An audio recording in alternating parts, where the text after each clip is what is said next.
আজকের রেসিপি হচ্ছে chicken curry. তো চিকেন কারি কিরকম ভাবে বানাবো সেটা পুরো ভিডিও না দেখলে কিন্তু আপনারা বুঝতে পারবেন না। পুরো দেখতে হবে তবে আপনারা বুঝতে পারবেন। চলেন। হ্যালো বন্ধুরা, আমি চলে আসলাম আজকে চিকেন কারি নিয়ে। তো চিকেন কারি দেখো কিরকম ভাবে বানাই। তো প্রথমে আমি 1 কিলো দেশি মুরগি নিয়ে নিলাম। আর দেশি মুরগি নেওয়ার পরে আমি কিন্তু অলরেডি সব কিছু কেটে নিয়েছি, পরিষ্কার করে নিয়েছি। তারপরে কিন্তু ম্যাগনেট করছি। হালকা হালকা মশলা অ্যাড করছি। মশলা অ্যাড করে কিন্তু আমি ম্যাগনেট করব। ম্যাগনেট করার পরে আমি কিন্তু আধা ঘন্টা থেকে 1 ঘন্টা ফ্রিজে রেখে দেবো। তার আগে আমি আলু কেটে নিয়েছি। আলুটা কিন্তু অলরেডি দেখতে পাচ্ছ আমি ফ্রাই করছি। কারণ হালকা মানে দুটো ছোট ছোট স্লাই পিচ করে নিয়েছি। কারণ এটা আমি জাস্ট মানে ভাত দিয়ে খাওয়ার জন্য কিংবা রুটি দিয়ে খাওয়ার জন্য কিন্তু এটা আমরা সবাই কিন্তু খায় না, কিন্তু আমার পছন্দ তাই আমি বানাচ্ছি। আপনাদের ইচ্ছে হলে দিবেন, না ইচ্ছে হলে দিবেন না। তো যতক্ষণ আমার ব্রাউন না হবে ততক্ষণ কিন্তু আমি উঠাবো না এটাকে, মানে পাল্টে পাল্টে কিন্তু আমি অলরেডি ব্রাউন করব। তো দেখতে পাচ্ছ আলুটা অলরেডি আস্তে আস্তে ব্রাউন হতে লেগেছে। আর ব্রাউন হয়ে গেলে কিন্তু আমি অলরেডি তুলে নেবো। তো দেখতে পাচ্ছ মোটামুটি ব্রাউন হয়ে গেছে, নাহলে পরে আবার গোশের সঙ্গে যখন দেবো তখন কিন্তু গলে যাবে। তাই আমি আগে তুলে নিলাম।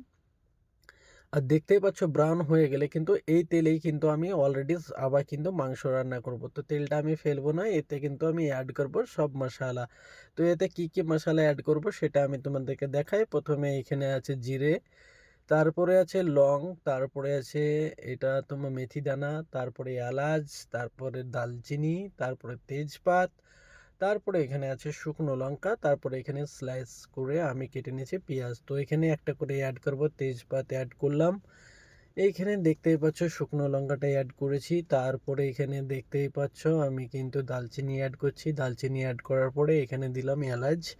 এলাচ দেওয়ার পরে এখানে আমি অ্যাড করছি একটা একটা করে। তো দেরি হয়েছে তো একবারে ঢেলে দিলাম। তারপরে দেখতে পাচ্ছ আমি পেঁয়াজ কুচি কিন্তু অলরেডি কেটে কিন্তু দিয়ে দিলাম। পেঁয়াজ কুচিটা আমি কিন্তু হালকা করে ব্রাউন করে নেবো। যতক্ষণ ব্রাউন না হবে ততক্ষণ কিন্তু এটাকে লাড়াচাড়া করতে হবে। একভাবে যদি রেখে দেওয়া যায় তাহলে এক সাইড কিন্তু জ্বলে যাবে আর এক সাইড কিন্তু জ্বলবে না। তাই এটাকে লাড়াচাড়া করতে হবে। আর অলরেডি দেখতেই পাচ্ছ আমি লাড়াচাড়া করতে করতে কিন্তু পেঁয়াজে ব্রাউন হতে কালারটা কিন্তু আস্তে আস্তে চলে আসছে। তো যতক্ষণ ব্রাউন না হবে ততক্ষণ কিন্তু আমি এটাকে লাড়াচাড়াই করব।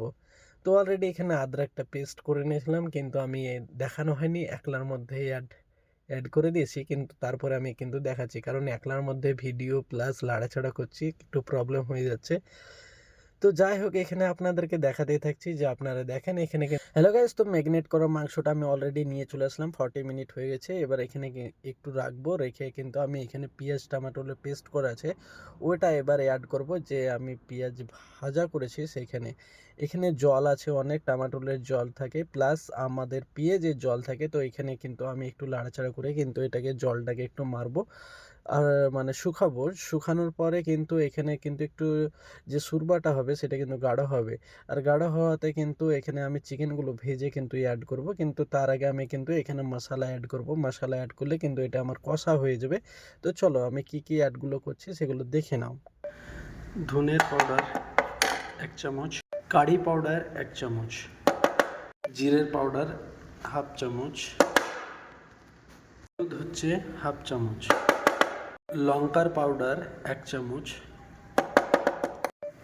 চিকেন মশলা 1.5 চামচ।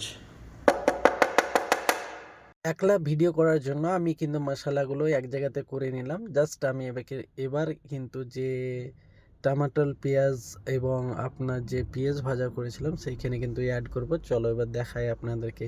তো অলরেডি নিয়ে চলে আসলাম, এখানে কিন্তু আমি অ্যাড করে দিলাম। এবার কিন্তু এটাকে আমি কষা দেবো, ভালো করে কষে নেব। কষে নিলে পরে আমার মশলাটাও যে সেন্ট আছে সেটাও কিন্তু বেরোবে।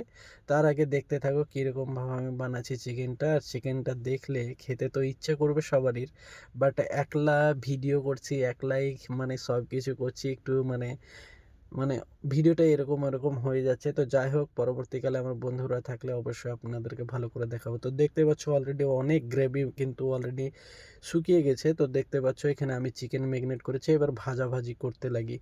পাশেই কিন্তু ম্যাগনেট করে চিকেনটা নিয়ে চলে এসেছি। এবার কিন্তু ভাজাভাজি করব চিকেনটা। চিকেনটা যত ভাজবে তত কিন্তু ভালো।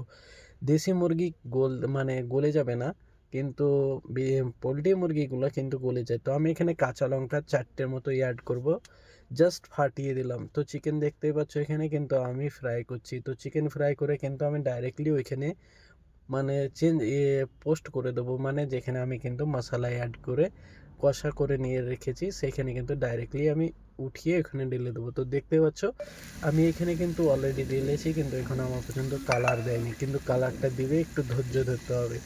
তো দেখতেই পাচ্ছ আমি কিন্তু এখানে আলু অ্যাড করছি। এই আলুগুলোকে কিন্তু আমি ভেজে রেখেছি, সেই আলুগুলো কিন্তু অ্যাড করছি। এইখানে অ্যাড করার পরে আমি কিন্তু এটাকে ঢাকা দেবো ধনের পাতা দেওয়ার পরে। এটাকে হালকা করে লেড়ে কিন্তু আমি ধনের পাতা দেবো, কারণ এটা আলুটা যেটা কাঁচা থাকবে তলে ওপর মশলা সব কিছু ঢুকবে। আর দেখতে পাচ্ছ ধনের পাতা কিন্তু আমি অ্যাড করছি, ধনের পাতাতে কিন্তু সেন্টটা দেয়। তো তারই জন্য আমি ধনের পাতাটাই অ্যাড করছি। আপনারাও থাকলে কাঁচা মানে সবুজ ধনের পাতা যেটা আছে সেটা কিন্তু অ্যাড করতে পারো। এটাতে কোনো ক্ষয়ক্ষতি নাই, খুবই সুন্দর এবং সেন্ট। তো আমি হালকা করে ঢেকে দিই। হালকা করে ঢেকে দেওয়ার পরে দেখতে পাচ্ছ চিকেনের কালার মোটামুটি চলে এসেছে। আবার হালকা করে ঢাকা দিব, তারপরে পরবর্তীকালে চিকেনের আরও কালারটা ভালো আসবে। তো দেখতেই পাচ্ছ অলরেডি আমার চিকেন কিন্তু তৈরি হয়ে গেল। কেমন লাগলো ভিডিওটা অবশ্যই